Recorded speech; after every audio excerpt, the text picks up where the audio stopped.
Have you ever thought about what it would take to just walk away from it all? I mean, a truly perfect life. Love, respect, intelligence, you have everything. Why would anyone give that up?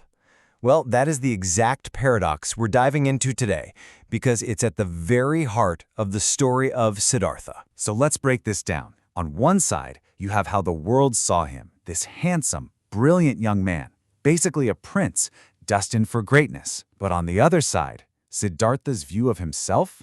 He was just a restless soul. His spirit wasn't content, his heart wasn't satisfied. And that massive gap right there, between the flawless exterior and the empty interior, that's what kicks off his whole incredible journey. All right, so to really get why he left, we first have to understand just how good he had it. And let me tell you, we're talking about a life that was, by all accounts, pretty much perfect. So who was this guy?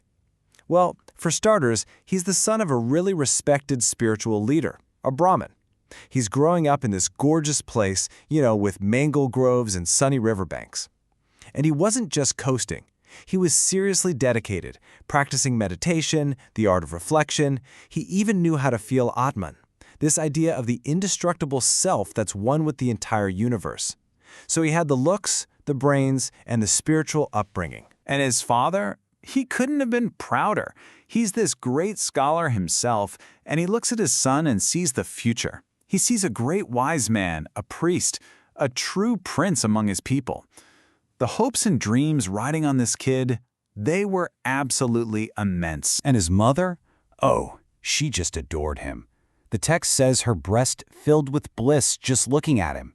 He was strong, handsome, always respectful. I mean, he was literally the joy of her life. It wasn't just his parents either. Everybody in town was captivated. The young women were touched by what the book calls his luminous forehead and kingly eye. He was the star of the show. No doubt about it. But then you have Govinda, his best friend. And Govinda's devotion was on a whole other level. He didn't just see a friend, he saw someone to follow. Someone he called the beloved, the splendid. Govinda's entire life goal, he felt, was to walk in Siddhartha's shadow. So, you get the picture. He was a source of joy for everybody.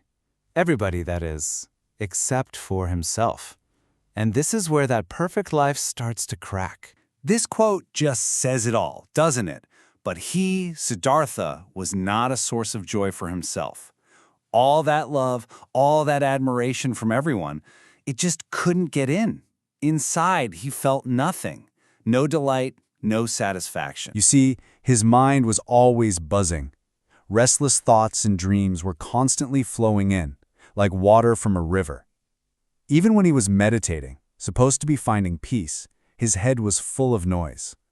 The very rituals that were meant to calm him were actually making him more agitated. And this is the real problem, right? When wisdom isn't enough. This wasn't just some vague sadness he was feeling. It was a full-blown philosophical crisis. He'd been given all the answers, but none of them were actually working for him. I love this metaphor. It's like his soul was a cup, a vessel, and all the wise men, his father included, they'd been pouring all their knowledge into it. But the vessel just wouldn't fill up. His spirit, his soul, his heart, none of it was at peace. So he starts to question everything. He's thinking, okay, these sacred baths we take every day, are they good? Sure. But are they just water? Can water really wash away sin and heal a thirsty spirit? And his questions get even bolder. What about the gods we pray to? Are they truly eternal? Or are they just creations, like you and me, subject to time, bound to die someday? If so, what was the point of it all? And this leads to his ultimate frustration. The one thing he really wanted, to find and feel the Atman, the divine self within, felt totally out of reach. Everyone talked about it, but nobody could actually show him the path.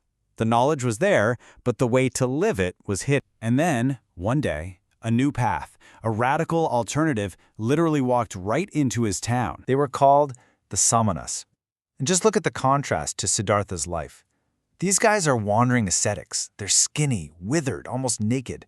They're not beloved, they're strangers, enemies to the world. And they have this air about them of just merciless self-denial. They weren't seeking enlightenment through comfort. They were seeking it by giving everything up. And in them, Siddhartha sees an answer. Maybe the way forward isn't by adding more, but by taking everything away. So he tells Govinda his decision, and his mind is made up. Tomorrow morning, he says, I will go to the samanas. I will become a samana. There's no debate. The arrow has left the bow. But there was one final obstacle: his father.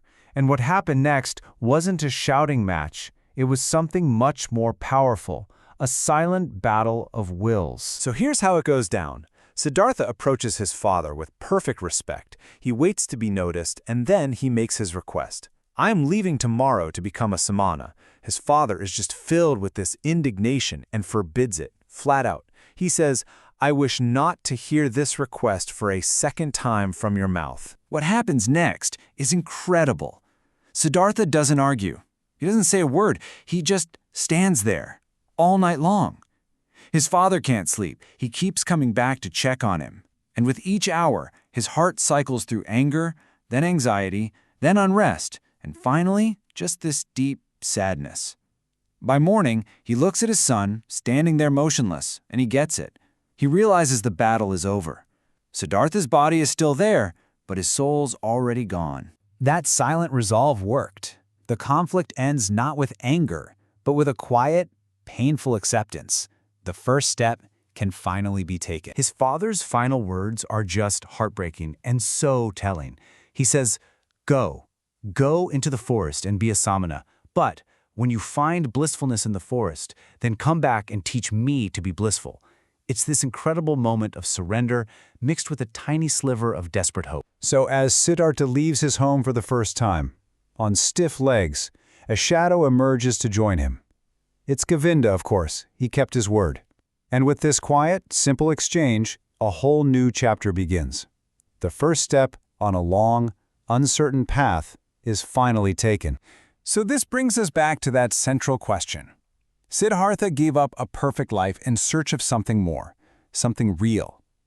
It makes you wonder, doesn't it, about the invisible restlessness in our own lives. What deep-seated need might be pushing us? And what, if anything, would it take for you to leave everything you know behind?